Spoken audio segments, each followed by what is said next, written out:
বছরের পর বছর সরকারের কাছে হিসেব জমা দেয় না বেসরকারি বিশ্ববিদ্যালয়গুলো। লুটপাটের উদ্দেশ্য বলছেন শিক্ষাবিদরা, বন্ধ করে দেওয়ার হুঁশিয়ারি মঞ্জুরি কমিশনের।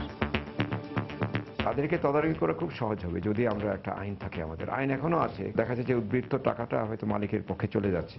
আইনে তো তারা বাধ্য হিসাব দিতে। আমাদের কাছে তালিকা আছে, আমরা শীঘ্রই এটা প্রকাশ করব। দেখছিলেন বিশেষ শিরোনাম, দুপুরের সময় সঙ্গে আছি আমি কাজল আব্দুল্লাহ এবং আমি সঞ্জনা চৌধুরী। এবার অন্যান্য শীর্ষ সংবাদ। আইন শৃঙ্খলা রক্ষা বাহিনীর দক্ষতায় বড় ধরনের জঙ্গিবাদ থেকে রক্ষা পেয়েছে জনগণ, বললেন প্রধানমন্ত্রী।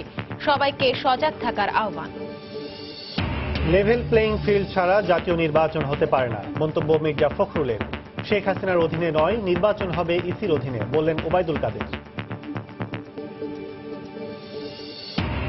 ২০ দল থেকে বেরিয়ে অনেকেই আসবেন জাতীয় পার্টির নতুন জোটে, ইঙ্গিত দলের শীর্ষ নেতাদের। বিপক্ষের প্রধান রাজনৈতিক দল নির্বাচনে না এলে সুযোগ নিতে পারে এই জোট। বাক স্বাধীনতা নিশ্চিত করতে আইসিটি আইনের ৫৭ ধারার সংশোধন করা হচ্ছে, ন্যায় বিচার পাবেন সাংবাদিকরাও, বললেন আইনমন্ত্রী।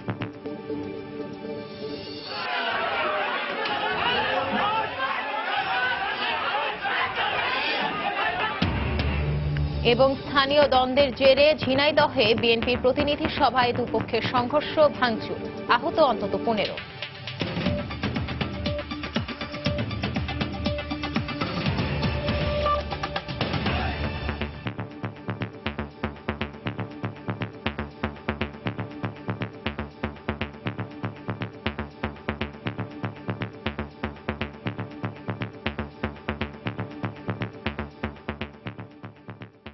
আইন বলছে প্রতি বছরই সরকারের কাছে জমা দিতে হবে আয় ব্যয়ের হিসাব।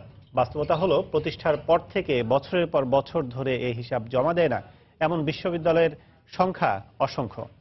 শিক্ষাবিদরা বলছেন আয়ের টাকা লুটপাট করে নেয়ার উদ্দেশ্যেই এই অনিয়ম। তবে কয়েক দফা চিঠি দিয়েও কাজ না হয় এবার নিয়ম না মানলে বেসরকারি বিশ্ববিদ্যালয়গুলো বন্ধ করে দেওয়ার হুঁশিয়ারি বিশ্ববিদ্যালয় মঞ্জুরি কমিশনের। এহসান জুয়েলের রিপোর্ট। কাজ উচ্চশিক্ষাকে সহজ করা আর ধরন অলাভজনক প্রতিষ্ঠান, এমন ধারণা থেকেই ৯০ দশকে যাত্রা শুরু করে দেশে বেসরকারি বিশ্ববিদ্যালয়গুলো। দেশে এখন বেসরকারি বিশ্ববিদ্যালয়ের সংখ্যা ৯৬টি। আইন বলছে প্রত্যেক আর্থিক বছরের ৩০ সেপ্টেম্বরের মধ্যে পূর্ববর্তী বছরের আয় ব্যয়ের হিসাব এবং সংরক্ষিত তহবিল ও সাধারণ তহবিলের হিসাব নিকাশ কমিশন এবং সরকারের কাছে পাঠাতে হবে। ইউজিসির প্রতিবেদন বলছে ১৯৯৩ সালের প্রতিষ্ঠার পর থেকে এখন পর্যন্ত একবারও আয় ব্যয়ের হিসাব জমা দেয়নি এমন বিশ্ববিদ্যালয় রয়েছে ২টি। এছাড়া প্রায় এক যুগ ধরে হিসাব জমা দিচ্ছে না ৭টি বিশ্ববিদ্যালয়। কম বেশি হিসাব জমা নিয়ে গাফিলতি রয়েছে বেশিরভাগ বেসরকারি বিশ্ববিদ্যালয়েরই। ফলে উদ্বৃত্ত টাকা চলে যাচ্ছে মালিকের পকেটে। দেয় না কেন এটা যার যার ব্যাপার, আমার তো আইন করার কিছু নাই, আমরা শাস্তিও দিতে পারি না, আমরা খালি রিকোয়েস্ট করতে পারি। তাদেরকে তদারকি করা খুব সহজ হবে যদি আমরা একটা আইন থাকে। আমাদের আইন এখনো আছে, দেখা যাচ্ছে যে উদ্বৃত্ত টাকাটা হয়তো মালিকের পক্ষে চলে যাচ্ছে। সেটি যদি আবার শিক্ষার ক্ষেত্রে বিনিয়োগ করা হয় তাহলে বৃত্তি বাড়ানো যাবে, অনেক কিছু করা যাবে। আয় ব্যয়ের হিসাব চেয়ে কয়েক দফা চিঠি দিয়েছে মঞ্জুরি কমিশন, কেউ কেউ জমা দিয়েছেন। সেখানেও 10টি বিশ্ববিদ্যালয় আয় ব্যয় সমান দেখিয়েছে। তাই ইউজিসির হুঁশিয়ারি আর্থিক অনিয়মের বিরুদ্ধে কঠোর হওয়ার। আয় ব্যয় সমান হতে পারে, এখানে শুভঙ্করের ফাঁকি আছে। আমাদের কাছে তালিকা আছে, আমরা শীঘ্রই এটা প্রকাশ করব যে ২০ বছর ধরে একটি বিশ্ববিদ্যালয় কোনো হিসাবই দেয় না। আয় সমান না ব্যয় সমান এটা পরের কথা, কোনো হিসাবই দিচ্ছে না। ১২ বছর কোনো হিসাব দিচ্ছে না। আইনে তো তারা বাধ্য হিসাব দিতে। মঞ্জুরি কমিশন যদি কোথাও কোনো অসঙ্গতি দেখে, তাদের যদি তদন্তে সেরকম ধরা পড়ে, তাই সেরকম ব্যবস্থা তারা নিচ্ছেন। নিয়মের ব্যত্যয় ঘটলে সরকার ব্যবস্থা নিচ্ছে। ইউজিসির সবশেষ বছরের তথ্য মতে ৮৫টি বিশ্ববিদ্যালয়ের গড় আয় প্রায় ৩,৩৬২ কোটি টাকা, আর ব্যয় হয়েছে গড়ে ৩,০৫৫ কোটি টাকা। কাগজে কলমে অলাভজনক প্রতিষ্ঠান হলো এক একটি বেসরকারি বিশ্ববিদ্যালয় বছরে আয় করে কোটি কোটি টাকা। অথচ আয় ব্যয়ের হিসেব জমা দেওয়া তো দূরে থাক, অধিকাংশ বিশ্ববিদ্যালয়ের ট্রাস্টি বোর্ডেও নেই ন্যূনতম স্বচ্ছতা। আর এই ক্ষেত্রে আইনের কঠোর প্রয়োগের উপর গুরুত্ব দিচ্ছেন সংশ্লিষ্টরা। এহসান জুয়েল, সময় সংবাদ, ঢাকা। প্রধানমন্ত্রী শেখ হাসিনা বলেছেন, জঙ্গিবাদ মোকাবিলায় বিশ্বের অনেক দেশ যা পারেনি বাংলাদেশ তা করে দেখিয়েছে। এদেশের গোয়েন্দা ও আইন শৃঙ্খলা রক্ষাকারী বাহিনীর দক্ষতায় বড় ধরনের জঙ্গি হামলা থেকে জনগণের জানমাল রক্ষা করা সম্ভব হয়েছে। সকালে গণভবন থেকে ভিডিও কনফারেন্সে ঢাকা বিভাগের বিভিন্ন শ্রেণী পেশার মানুষের সঙ্গে মতবিনিময় করেন প্রধানমন্ত্রী। ঢাকা বিভাগে 13টি জেলার 6,116টি স্থান থেকে বিভিন্ন শ্রেণী পেশার মানুষ ভিডিও কনফারেন্সের মাধ্যমে প্রধানমন্ত্রীর সঙ্গে মতবিনিময়ে অংশ নেন। এসব জেলার বিভিন্ন উন্নয়নমূলক কর্মকাণ্ড ভিডিও প্রজেক্টরের মাধ্যমে প্রদর্শিত হয়। এ সময় প্রধানমন্ত্রী বলেন, ইসলাম কখনো জঙ্গিবাদকে সমর্থন করে না। জঙ্গিবাদ ইস্যুতে সরকারের জিরো টলারেন্স অবস্থান তুলে ধরে সবাইকে সজাগ থাকার আহ্বান জানান তিনি।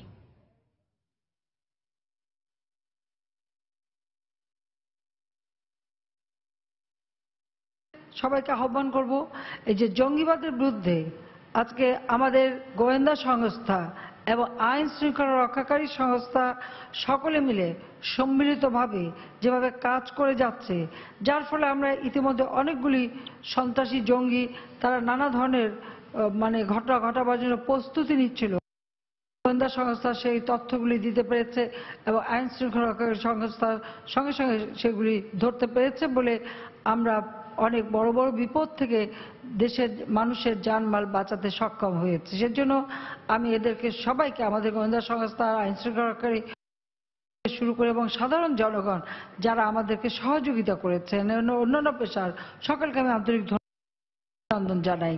কারণ যেটা পৃথিবীর অনেক উন্নত দেশ পারে নাই, বাংলাদেশ তা করে যাচ্ছে। কিন্তু আমাদেরকে এখানে থেমে থাকলে হবে না, আমাদেরকে আরো বেশি সক্রিয় হতে হবে। এর আগে সকালে গণভবন থেকে ভিডিও কনফারেন্সের মাধ্যমে 7 জেলার 10টি উপজেলায় 11টি গুচ্ছগ্রাম উদ্বোধন করেন প্রধানমন্ত্রী।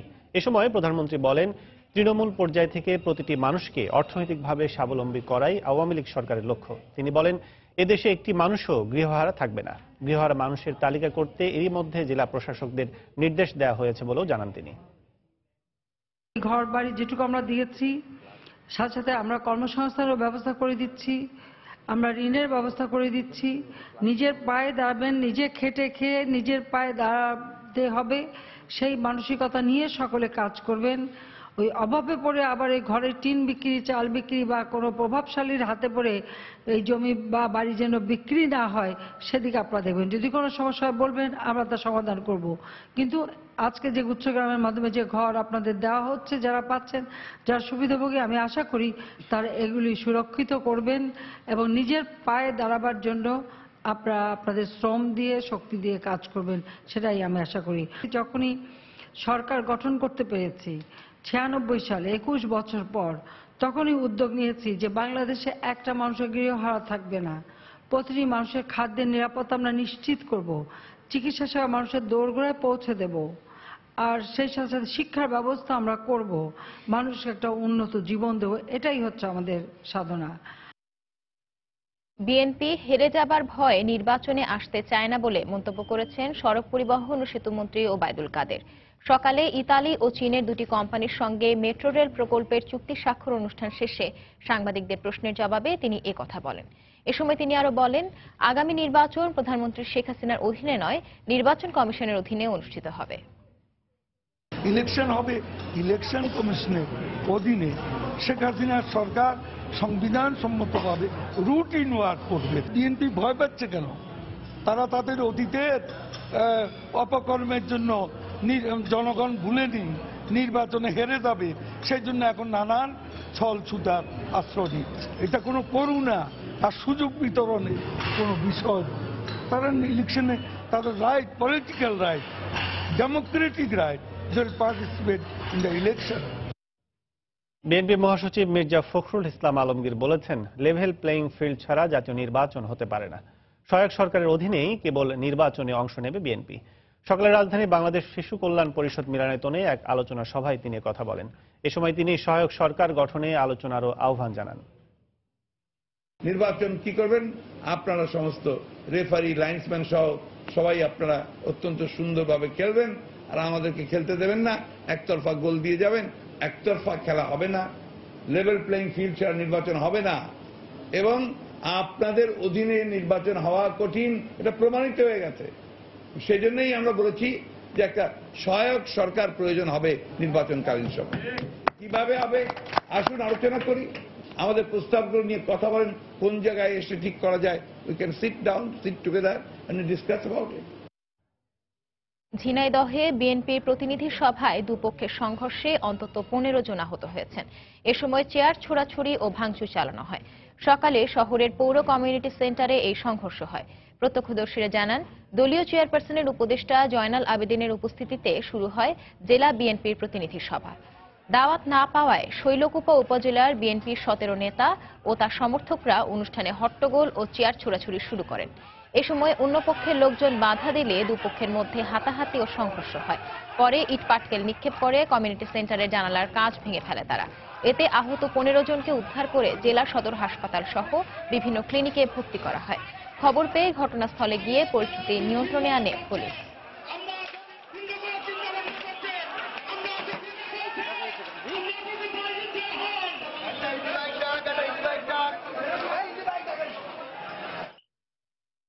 বিশ দলীয় জোট ছেড়ে বেরিয়ে অনেকেই আসবেন জাতীয় পার্টির নতুন জোটে, এমন ইঙ্গিত পাওয়া গেছে দলটির শীর্ষ নেতৃত্বের কাছ থেকে। তবে নতুন এই জোট সরকারের পক্ষে না বিপক্ষে অবস্থান নেবে তা এখনো চূড়ান্ত হয়নি।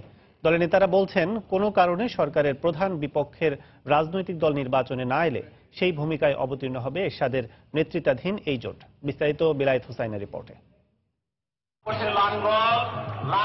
জাতীয় পার্টির নেতৃত্বে গঠিত হবে নতুন রাজনৈতিক জোট, এমন ঘোষণা গত কয়েকদিন ধরে দিয়ে আসছিলেন দলটির চেয়ারম্যান এইচ.এম. এরশাদ। সোমবার দলের এক সভায় চূড়ান্ত দিনক্ষণের কথাও জানিয়ে দেন তিনি। আমরা এখনো 300 আসনে প্রার্থী দিতে পারবো না, প্রার্থীদের জয়ী হতে পারবো না। আমরা জোট করছি অবিলম্বে 7 তারিখে। কারা থাকছেন নতুন এই জোটে, আর কি বা হবে জোটের রূপরেখা? দলের কো চেয়ারম্যান জি.এম. কাদের জানান, 20 দলীয় জোট থেকে বেরিয়ে অনেকেই আসবেন তাদের সাথে। তাদের জোট সম্পর্কে আস্থাহীনতা দেখা যাচ্ছে, তারা অল্টারনেটিভ একটা জোটের চিন্তা করছেন, সেই কারণে কিছু ওখান থেকে আসবেন। এটা আমাদের সঙ্গে আলাপ আলোচনা যখন হয়েছে তখন আমি দেখেছি যে 2-1টি দল ছিলেন যাদের 20 দলীয় জোটে ছিলেন এবং যাদের রেজিস্ট্রেশন আছে ইলেকশন কমিশনে। ইসলাম ধর্মভিত্তিক দলই বেশিরভাগ, তার বাইরেও 1টি বা 2টি দল আছে। সুনির্দিষ্ট করে না বললেও তার ইঙ্গিত, এর মধ্যে একটি দল মুফতি আমিনীর ইসলামী ঐক্য জোট। কিছুদিন আগে এই দলটি 20 দলীয় জোটের সঙ্গ ত্যাগ করে। অবশ্য এরশাদের সঙ্গে জোট করার বিষয়টি নাকচ করে দেয়নি দলটি। মহাসচিব জানান, চূড়ান্ত সিদ্ধান্ত দলীয় সভায়। উনি বিচক্ষণ রাজনীতিক, দেশের রাষ্ট্রপতি ছিলেন এবং তার সাথে অনেকে আছেন যারা প্রবীণ রাজনীতিবিদ। অতএব তারা তাদের মতো করে সিদ্ধান্ত নিতে পারেন, কথা বলতে পারেন। সুনির্দিষ্টভাবে এই কথা বলতে পারি না যে থাকছে অথবা থাকছে না, কোনোটাই আমি বলছি না। আমি বলছি যে এটা ইসলামী ঐক্যজোটের নেতৃবৃন্দই সিদ্ধান্ত নেবেন। ইসলামী ঐক্যজোটের তৃণমূল পর্যায়ের সর্বস্তরের নেতা কর্মীদের সাথে কথা বলেই আমাদেরকে সবকিছু করতে হয়। এদিকে আগামী নির্বাচনী ময়দানে নতুন এই জোটের রাজনৈতিক অবস্থান কি হবে তা এখনো ঠিক করেনি জাপার শীর্ষ নেতৃত্ব। সরকারি পক্ষের জোটে থাকতে পারি, সরকারি বিপক্ষের জোটে থাকতে পারি। আমরা যত শক্তিশালী হব তত আমাদের দর কষাকষির ক্ষমতা বাড়বে। আর কোনো কারণে যদি দেখা যায় যে সরকারের পক্ষের যে শক্তি, তাদের বিপক্ষে যারা ভোট ইলেকশন করার কথা, কোনো কারণে যদি তারা নির্বাচন না করতে চায়, তাহলে সরকারের বিপক্ষ শক্তি হিসেবে আমাদের দাঁড়িয়ে যেতে হতে পারে। আগামী রোববার জাতীয় প্রেস ক্লাব মিলনায়তনে আনুষ্ঠানিকভাবে আত্মপ্রকাশ করবে জাতীয় পার্টির নেতৃত্বাধীন এই রাজনৈতিক জোট।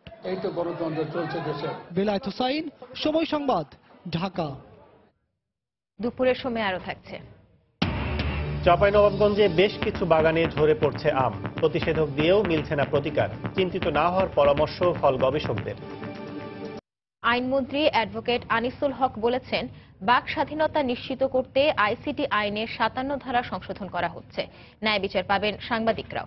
দুপুরে সচিবালয়ে ঢাকায় নিযুক্ত যুক্তরাষ্ট্রের রাষ্ট্রদূত মার্শা ব্লুম বার্নিকাটের সঙ্গে সৌজন্য সাক্ষাৎ শেষে সাংবাদিকদের তিনি একথা বলেন।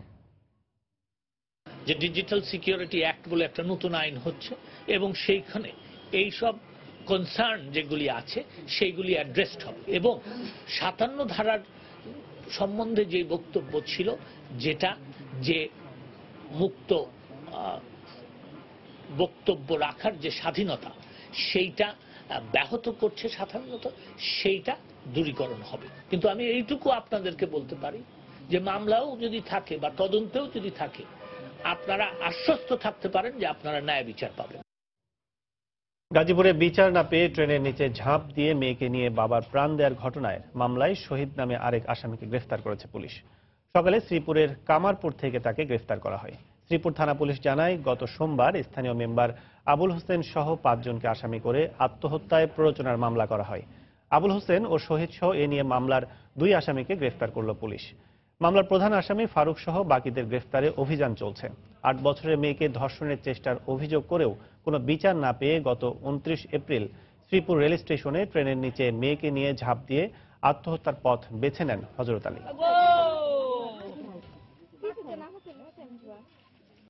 অতিরিক্ত যাত্রী নিয়ে নদী পারাপারের কারণে খুলনাঞ্চলে বারবার ঘটছে ট্রলার ডুবির ঘটনা। এসব ঘটনায় অকালে প্রাণ হারাচ্ছে সাধারণ মানুষ। ভুক্তভোগীরা বলছেন, এমনিতেই সারা বছর নদ নদীগুলোতে প্রবল স্রোতে জীবনের ঝুঁকি নিয়ে পারাপার হতে হয়, তার উপর অতিরিক্ত যাত্রী বোঝাই করলে দুর্ঘটনার সংখ্যাটা আরও বেড়ে যায়। তরিকুল ইসলামের প্রতিবেদন, ক্যামেরায় ছিলেন আবুল বাশার। অতিরিক্ত যাত্রী বোঝাইয়ের কারণে গত 28 মার্চ বাগেরহাটের মোরেলগঞ্জের পানগুছি নদীতে ট্রলার ডুবিতে 19 জনের প্রাণহানির ঘটনা ছিল খুলনা অঞ্চলের সবচেয়ে বড় নৌ দুর্ঘটনা। এ নদীতে অতিরিক্ত যাত্রী বোঝাইয়ের কারণে ছোট ছোট নৌ দুর্ঘটনায় প্রায় নিহতের ঘটনা ঘটে। শুধু পানগুছি নদী নয়, খুলনার রূপসা, ভৈরব, কাজীবাছা, ঝপঝপিয়া ও চুনপুরি সহ খুলনা অঞ্চলের এরকম প্রায় 30টি নদীতে ট্রলার যোগে যাত্রী পারাপার হয়ে থাকে। প্রায় প্রতিটি নদীতে অতিরিক্ত যাত্রী বোঝাইয়ের কারণে ট্রলার ডুবির ঘটনা ঘটছে। বিশেষ করে বর্ষা মৌসুমে এই ঘটনার সংখ্যাটা আরো বেড়ে যায়। যেখানে 10 জনের ক্যাপাসিটি সে জায়গা দ্বিগুণ নিচ্ছে, এটা প্রশাসনের ছত্রছায়ায় বা যারা ঘাট মালিক তাদের ছত্রছায়ায়। অতিরিক্ত লোক ট্রলার উঠানো হয়, যার করে বিভিন্ন বিপদ আপদ ঘটে। এর সমাধান কর্তৃপক্ষ যারা আছেন, ট্রলারের লিমিটেড একটা লোক পারাপার হবে সেটার ব্যবস্থা করবেন। প্রতিটি ট্রলারে 20 জন করে যাত্রী বহনের কথা থাকলেও 30 থেকে 40 বা এর বেশি যাত্রী বহন করে থাকে ট্রলার চালকরা। অতিরিক্ত 2-1 জন যদি লাফাইল বা ওরা ছাত্র ফালাই ফুলে ওরা বারণ দিল, এরা শোনে না। আমরা নিয়ম মতো লোক নেই, কিন্তু অনেক সময় দেখা যায় যাত্রীগুলো পিছনে যায় না, সামনে থাকে, ওই জন্য দেখা যাচ্ছে ট্রলারটা অতিরিক্ত লোড। এই অবস্থায় খুলনা জেলা প্রশাসক আশ্বাস দিলেন, ট্রলারে অতিরিক্ত যাত্রী বহন নিয়ন্ত্রণে ভ্রাম্যমাণ আদালত পরিচালনা করা হবে। জলযান কোনোটার মধ্যে যেন অতিরিক্ত তার যে ক্যাপাসিটি আছে সেই ক্যাপাসিটির অতিরিক্ত যাত্রী যেন সে বহন করতে না পারে, সেই বিষয়ে অবশ্যই আমরা আইনি ব্যবস্থা গ্রহণ করব। এক পরিসংখ্যান অনুযায়ী খুলনা অঞ্চলের নদ নদীতে প্রতি বছর প্রায় অর্ধশতাধিক ট্রলার ডুবির ঘটনা ঘটে। তরিকুল ইসলাম, সময় সংবাদ, খুলনা। দুপুরের সময় আরো থাকছে। রাতারাতি রোহিঙ্গা ইস্যুর সমাধান সম্ভব নয়, ব্রাসেলসে অং সান সুচি। রাখাইনে সেনাবাহিনী নির্যাতনের অভিযোগ তদন্তে জাতিসংঘের প্রস্তাব প্রত্যাখ্যান। ছোট ছোট আমের গুটিতে ভরে উঠেছে চাঁপাইনবাবগঞ্জের আম বাগানগুলো। গাছের ডালে ডালে ঝুলে থাকা নানা জাতের আম বড় হওয়ার সাথে সাথে যেন বাস্তবতায় রূপ নিচ্ছে জেলার আম বাগান মালিকদের স্বপ্ন। তবে সম্প্রতি বেশ কিছু বাগানে আম ঝরে যাওয়ায় সমস্যায় চিন্তিত তারা। প্রতিষেধক দিয়েও কোনো কাজ হচ্ছে না বলে জানান তারা। চাঁপাইনবাবগঞ্জ থেকে মোহাম্মদ আল মাহবুবের রিপোর্ট। চাঁপাইনবাবগঞ্জে এবার মুকুল বেশ ভালো হলেও মৌসুমের শুরুতে দুদফা বৃষ্টির কারণে ক্ষতিগ্রস্ত হয়েছে জেলার শিবগঞ্জ উপজেলার কিছু আম বাগান। তবে সার্বিকভাবে ফলন আশাব্যঞ্জক।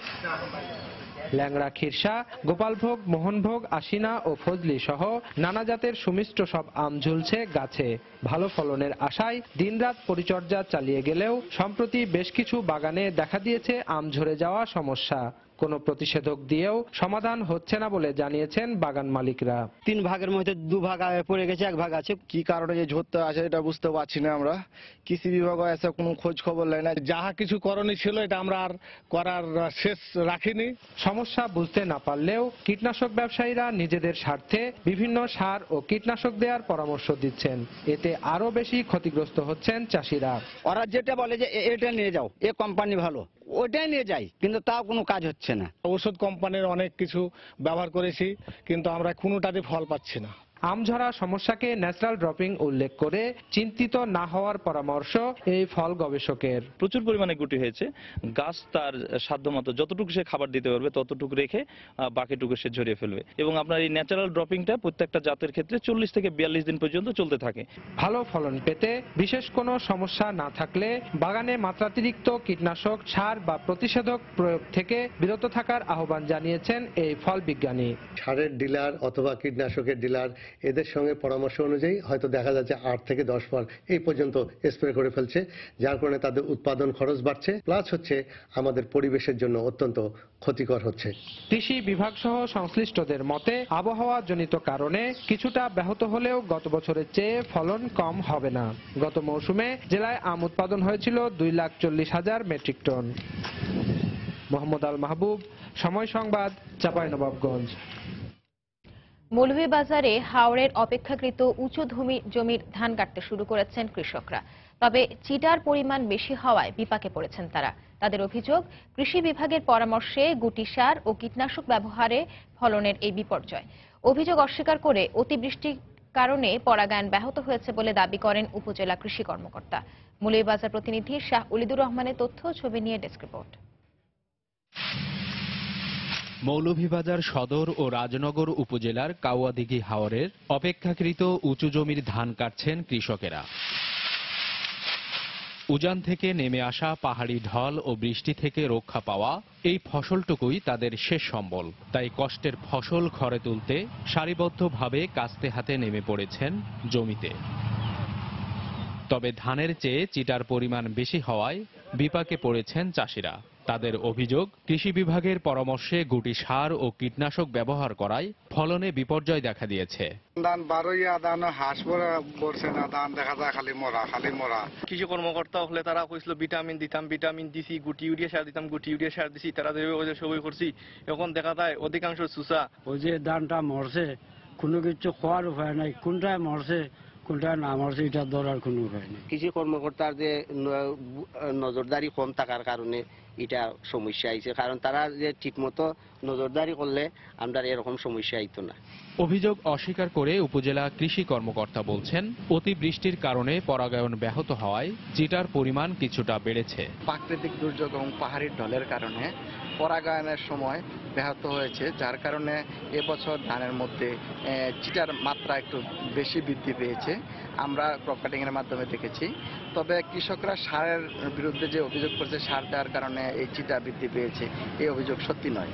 কৃষি বিভাগের দেয়া তথ্য মতে এবছর মৌলভীবাজার জেলায় 53,426 হেক্টর জমিতে বোরো আবাদ হয়। এর মধ্যে টানা বৃষ্টি ও পাহাড়ি ঢলে নষ্ট হয়ে গেছে 20,000 হেক্টর জমির ধান। সময় সংবাদ, মৌলভীবাজার। শিক্ষার্থীদের ভবিষ্যতের চাহিদা মাথায় রেখে বিশ্বমানের শিক্ষায় নিজেদের প্রস্তুত করার আহ্বান জানিয়েছেন শিক্ষামন্ত্রী নুর ইসলাম নাহিদ। সকালে রাজধানীর তেজগাঁওয়ে বাংলাদেশ টেক্সটাইল বিশ্ববিদ্যালয়ের নতুন হলের উদ্বোধন অনুষ্ঠানে একথা বলেন তিনি। সেই সাথে নৈতিকতা ও দেশপ্রেম জাগ্রত করার মানসিকতা তৈরি করারও আহ্বান জানান তিনি।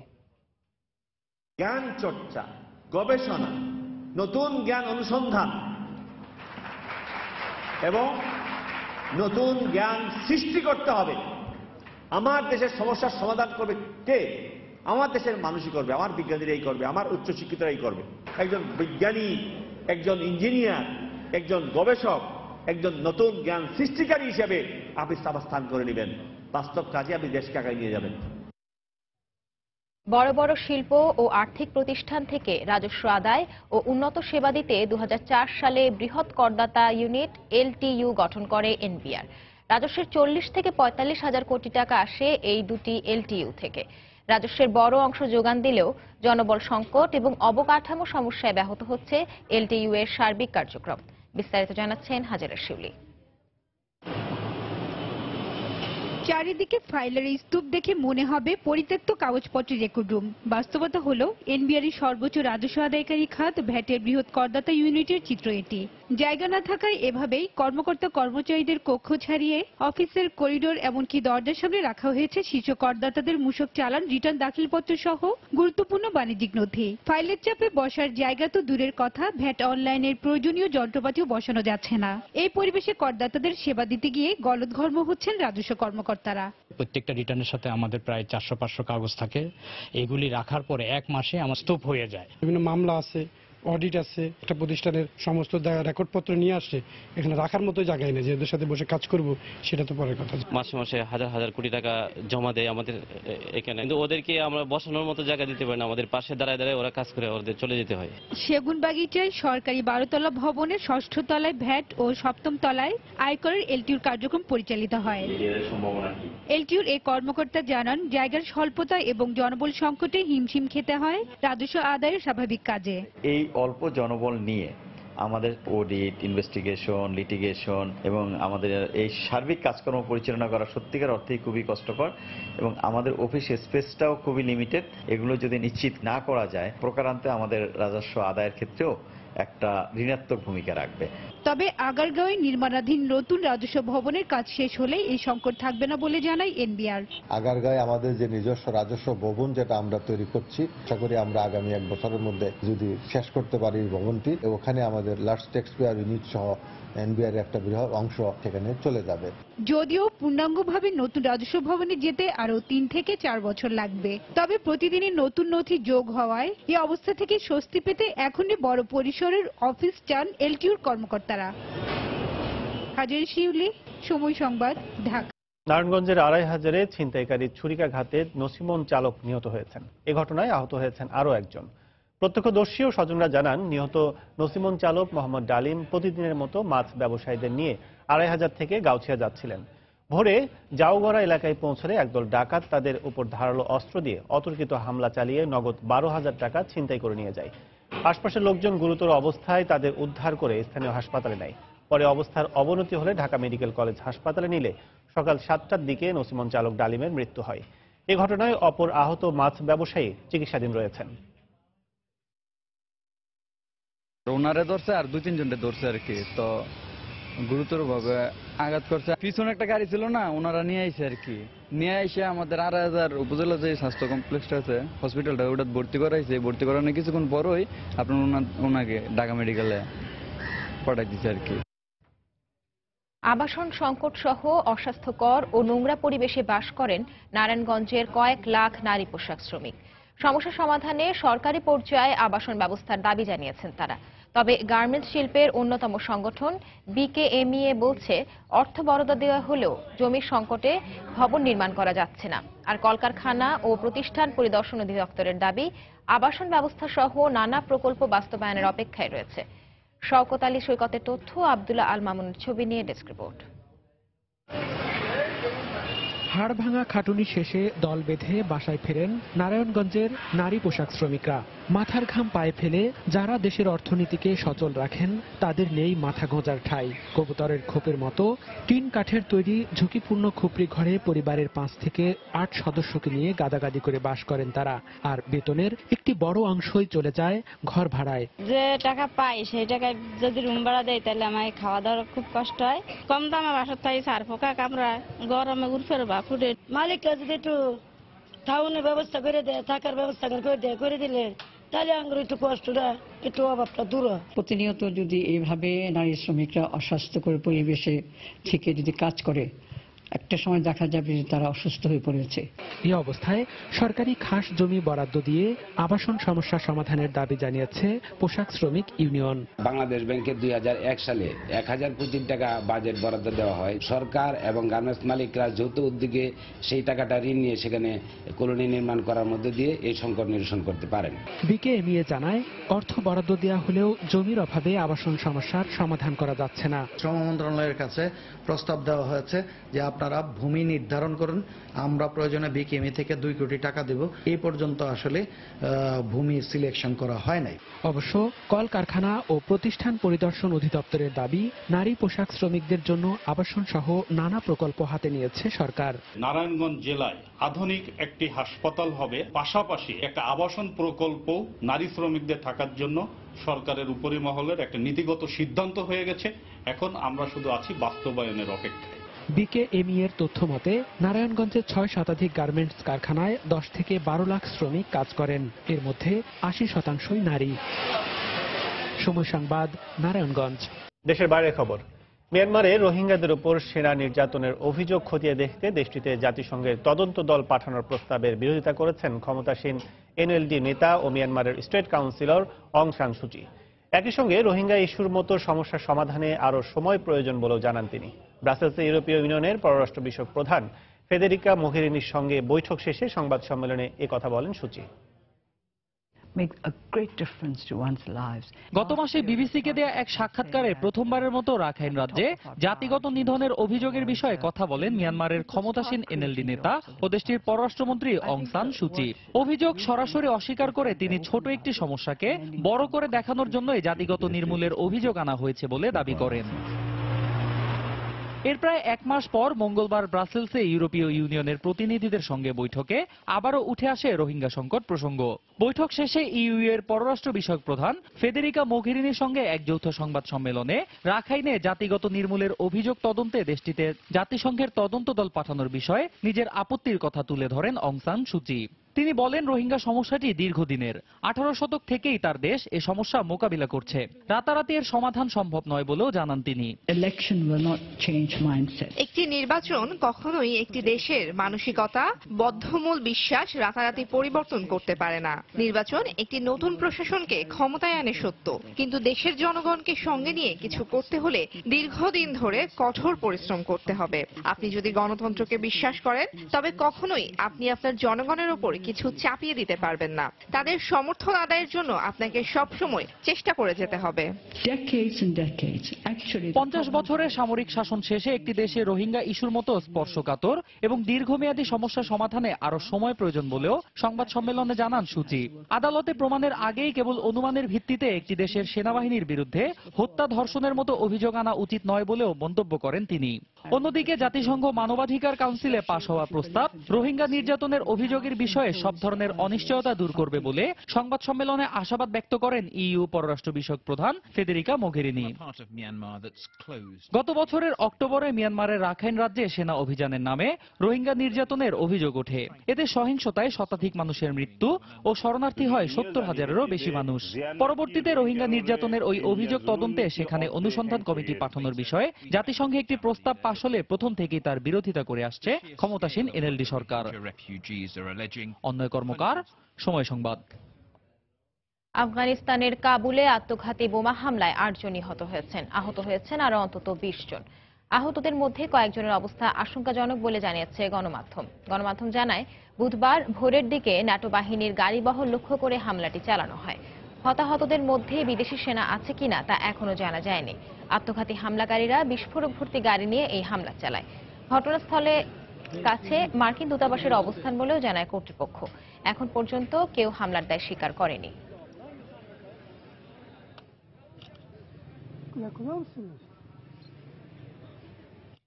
মার্কিন প্রেসিডেন্ট ডোনাল্ড ট্রাম্পের সঙ্গে আজ বহুল প্রত্যাশিত বৈঠকে বসছেন ফিলিস্তিনের প্রেসিডেন্ট মাহমুদ আব্বাস। বৈঠকে শান্তি আলোচনা পুনরায় শুরু ও চলমান সংকট সমাধানে ইতিবাচক সিদ্ধান্ত হওয়ার আশা প্রকাশ করেছে ফিলিস্তিন কর্তৃপক্ষ। কিন্তু সেখানকার সাধারণ মানুষ বিষয়টি নিয়ে মিশ্র প্রতিক্রিয়া দেখিয়েছেন। এর মধ্যেই পশ্চিম তীর ও জেরুজালেমে ইসরায়েলি দখলদারিত্ব বিরুদ্ধে একটি প্রস্তাব পাশ করেছে ইউনেস্কো। পাশ হওয়া প্রস্তাবে জেরুজালেমে ইসরায়েলের কর্তৃত্বকে অস্বীকার করা হয়। একে স্বাগত জানিয়েছে ফিলিস্তিন কর্তৃপক্ষ। তবে ইউনেস্কোর এই পদক্ষেপে ক্ষুব্ধ হয়ে এর তীব্র সমালোচনা করেছে ইসরায়েল। ভবিষ্যতে এমন যে কোনো উদ্যোগ প্রতিরোধ করা হবে বলে হুঁশিয়ারি দেন দেশটির প্রধানমন্ত্রী বেনিয়ামিন নেতানিয়াহু। এদিকে তেল আবিব থেকে মার্কিন দূতাবাস জেরুজালেমে সরিয়ে নেয়ার বিষয়টি গুরুত্বের সঙ্গে বিবেচনা করা হচ্ছে বলে জানিয়েছেন যুক্তরাষ্ট্রের vice president Mike Pence.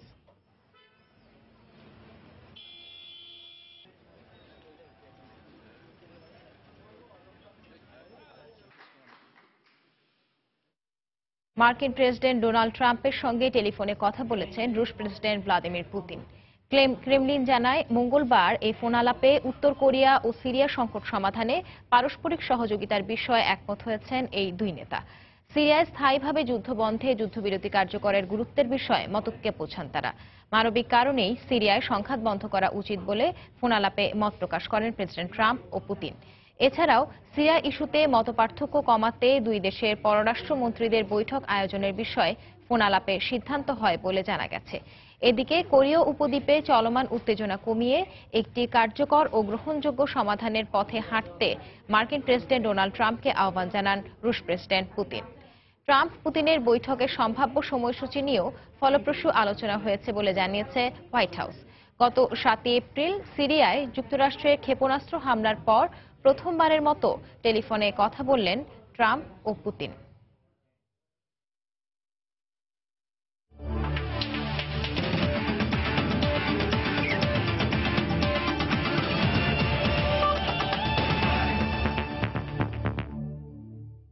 FC কাপের খবর।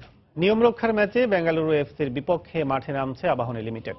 গ্রুপ পর্বে 3 ম্যাচ হেরে আসর থেকে বিদায় তাদের অনেকটাই নিশ্চিত। তারপরও এই ম্যাচে ভালো খেলে অন্তত একটি জয় তুলে নিতে চায় আকাশী নীল জার্সিধারীরা।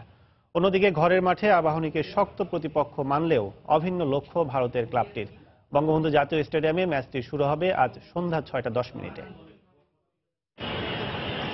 এএফসি কাপ নামটা আবাহনীর কাছে বিষের মতোই তেতো হওয়ার কথা, কেননা গ্রুপ পর্বের প্রথম 3 ম্যাচ হেরে আসর থেকে তাদের বিদায়টা যে অনেকটাই নিশ্চিত। তারপরও চলছে আকাশী নীল জার্সিধারীদের ফেরার লড়াই, যে লড়াইতে আসরে একটি মাত্র সান্ত্বনার জয়ের জন্য। টুর্নামেন্টের পথে অবশ্য অমসৃণ করেছে তারা নিজেরাই। ঘরের মাঠে মালদ্বীপের মাঝে এফসির বিপক্ষে হারের পর কলকাতায় গিয়েও সে গেরও খুলতে পারেনি দ্রাগো মামিচের শিষ্যরা। আর বেঙ্গালুরু এফসির বিপক্ষে শেষ ম্যাচ হারে সব সম্ভাবনায় শেষ করে আবাহনী। তাই এই ম্যাচটি তাদের কাছে এখন নিয়ম রক্ষার। আমাদের পক্ষে টুর্নামেন্টে ফেরা সম্ভব নয়, তারপরও জয়টা আমাদের ভীষণ প্রয়োজন। এই ম্যাচ জিতে আমরা সামনের মৌসুমের জন্য অনুপ্রেরণা নিতে চাই। বেঙ্গালুরু কঠিন প্রতিপক্ষ, তবে চেষ্টা করলে ওদেরও হারানো সম্ভব। আমরা চেষ্টা করব যে আমাদের বেস্টটা দিয়ে অন্তত কালকে ম্যাচটা জেতার জন্য।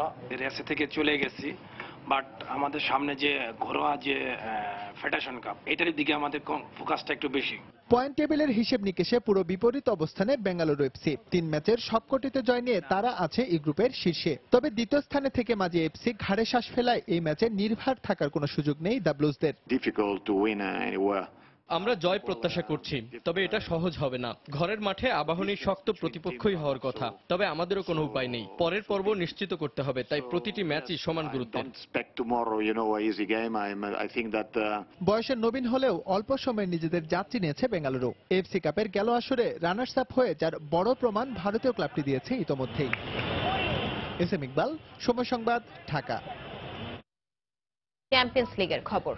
ক্রিস্টিয়ানো রোনালদোর দুর্দান্ত হ্যাটট্রিকে ফাইনালের পথে এগিয়ে গেল রিয়াল মাদ্রিদ। সেমিফাইনালের প্রথম লেগে নগর প্রতিদ্বন্দ্বী অ্যাটলেটিকো মাদ্রিদকে 3-0 গোলে হারিয়েছে মাদ্রিদিস্তানরা। সেই সঙ্গে প্রথম ফুটবলার হিসেবে চ্যাম্পিয়ন্স লিগের নকআউট পর্বে 50টি গোলের অনন্য রেকর্ডও করেছেন রোনালদো। আসরে তার গোলের সংখ্যা এখন 10টি। 11 গোল নিয়ে এগিয়ে আছেন লিওনেল মেসি। চ্যাম্পিয়ন্স লিগে বড় অভাগা অ্যাটলেটিকো মাদ্রিদ। গ্রুপ পর্ব কিংবা নকআউট সব ধাপেই দুর্দান্ত লড়াই করে এগুলো রিয়ালের কাছে এলেই যেন ধুলোয় লুটিয়ে যায় তাদের সব দৌরাত্ম্য। 2013-14-তে লিসবন আক্ষেপের 2 বছর পর সান সিরোর ফাইনাল। 2 ফাইনালেই অ্যাটলেটিকোর স্বপ্ন ভেঙে চুরমার করে দিয়েছিল রিয়াল। এবার সেমিফাইনালেই সেই রিয়াল জুজুতেই ফিকে হয়ে গেল রোজি ব্লাঙ্কোসদের ফাইনাল স্বপ্ন। আর নগর প্রতিদ্বন্দ্বীদের স্বপ্নযাত্রাকে আগুনে পুড়ে ছারখার করে দিলেন পর্তুগিজ রাজকুমার ক্রিস্টিয়ানো রোনালদো। চ্যাম্পিয়ন্স লিগের আগের ম্যাচে রোনালদোর হ্যাটট্রিকের আগুনে পুড়েছিল বায়ার্ন মিউনিখ। সেবারও মঞ্চ ছিল সান্তিয়াগো বার্নাবু। এবার ঠিক একই মঞ্চে অ্যাটলেটিকোকে গোলবন্যায় ভাসালেন CR7। বার্নাবুতে 2 নগর প্রতিদ্বন্দ্বীদের ডার্বি লড়াই ঘিরে শুরু থেকেই ছিল টান টান উত্তেজনা। ম্যাচের 7 মিনিটেই স্বাগতিক সমর্থকদের আনন্দে ভাসাতে পারতেন করিম বেনজেমা, কিন্তু সুযোগ কাজে লাগাতে ব্যর্থ হন রিয়ালের ফরাসি স্ট্রাইকার। 3 মিনিট পরই জ্বলে ওঠেন ক্রিস্টিয়ানো রোনালদো। ক্যাসেমিরোর ক্রস আর CR7 এর হেডে 1-0-তে লিড নেয় রিয়াল মাদ্রিদ। 16 মিনিটে ব্যবধান দ্বিগুণ করার সুযোগ পেয়েও অ্যাটলেটিকো গোলরক্ষক ওবেলাকের দৃঢ়তায় ব্যর্থ হয়েছেন ইনজুরি থেকে ফেরা ভারানে। 1 মিনিট পরই সমতা ফেরানোর সুযোগ পেয়েছিলেন কেভিন গামেইরো, কিন্তু ফরাসি স্ট্রাইকারের আক্রমণ জালে জড়াতে দেননি কোস্টারিকান নাভাস। গোলশূন্য প্রথমার্ধের পর দ্বিতীয়ার্ধে আরও আগ্রাসী হয়ে খেলে জিদানের দল। 73 মিনিটে গোল করে রিয়ালকে 2-0-তে এগিয়ে নেন রোনালদো। পিছিয়ে পড়ে গোলের জন্য মরিয়া হয়ে উঠলেও কেইলোর নাভাসে মুখ থুবড়ে পড়ে অ্যাটলেটিকোর সব চেষ্টা। উল্টো 86 মিনিটে লুকাস ভাস্কুয়েজের সহায়তায় চমৎকার গোল করে নিজের হ্যাট্রিক পূরণের সঙ্গে দলের জয় নিশ্চিত করেন রোনালদো। চ্যাম্পিয়ন্স লিগে প্রথম ফুটবলার হিসেবে নকআউট পর্বে করেন গোলের হাফ সেঞ্চুরি। মাদ্রিদ শহরের এক অংশে উল্লাস আর অন্য অংশের হতাশার মধ্যে দিয়ে শেষ হয় উত্তেজনাকর মাদ্রিদ ডার্বি। পারভিন আক্তার, সময় সংবাদ। জাভি নামটি শুনলেই এক বাক্যে সবারই মনে পড়বে 2010 সালের স্পেনে অনুষ্ঠিত হয়ে যাওয়া ফুটবল বিশ্বকাপের কথা।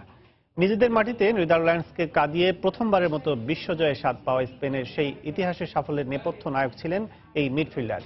আন্তর্জাতিক ফুটবল থেকে অবসর নেওয়ার পর আপাতত ক্লাব ফুটবলে ব্যস্ত আছেন এই কালজয়ী ফুটবলার। সময় সংবাদের ক্যামেরায় ধরা পড়া এই বিশ্বজয়ী ফুটবলার অল্প করে নিজের ভবিষ্যৎ পরিকল্পনার কথাটুকু বলেছেন।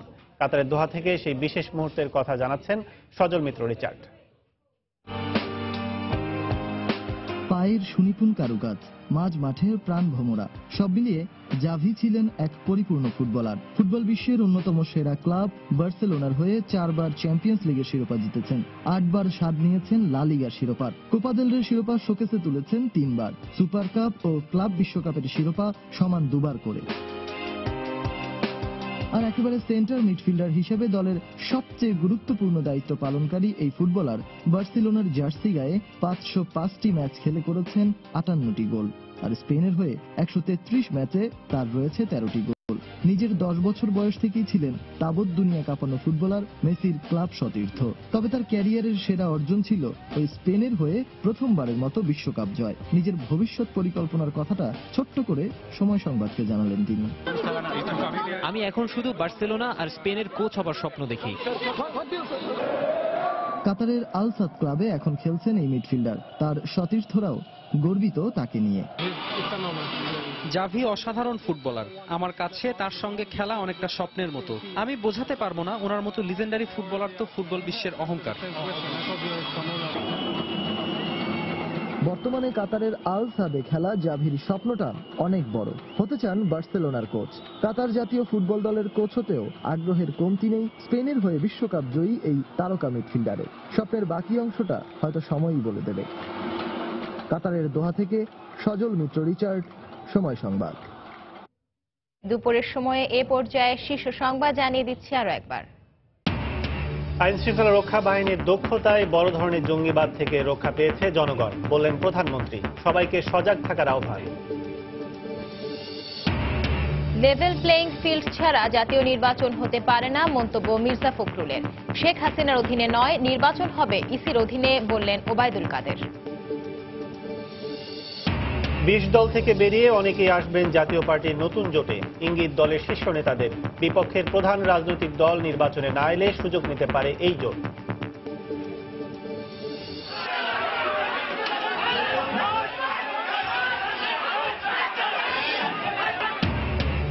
স্থানীয় দ্বন্দ্বের জেরে ঝিনাইদহে বিএনপি প্রতিনিধি সভায় দুপক্ষের সংঘর্ষ, ভাঙচুর, আহত অন্তত 15। এবং বছরের পর বছর সরকারের কাছে হিসাব জমা দেয় না বেসরকারি বিশ্ববিদ্যালয়গুলো, লুটপাটি উদ্দেশ্য, বলছেন শিক্ষাবিদরা। অনুমতি বাতিলের হুঁশিয়ারি মঞ্জুরি কমিশনের। এই ছিল দুপুরের সময়। যে কোনো খবর পেতে ভিজিট করুন সময়নিউজ.tv আর সঙ্গেই থাকুন সময়।